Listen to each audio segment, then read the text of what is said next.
আসছি মালিয়াকবাজার চিরা কিনতে। তো মালিয়াকবাজার রেলগেটের ওপার গেলাম, ওপার চিরার মোটামুটি একদিনের মধ্যে দাম মানে আকাশ ছোঁয়া দাম বাড়ছে। তো আসলে ব্যবসায়ীর উদ্দেশ্যে একটা কথা বলা যে আপনারা আসলে যা ঠিক করতেছেন না। শেষমেশ এপার আসলাম, এবার একমাত্র ব্যবসায়ী পাইলাম যে আগের দাম বেচতেছে বা ন্যায্য মূল্যে বেচতেছে।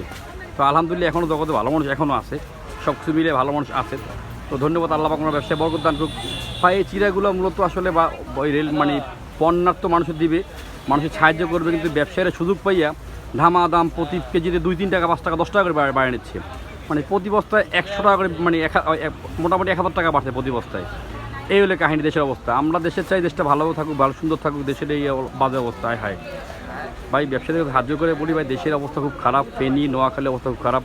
এখানে যদি আপনারা উল্টাপাল্টা করেন এটা আসলে খুবই দুঃখজনক এবং হতাশাজনক। এটা আসলে সত্যি খুব খারাপ।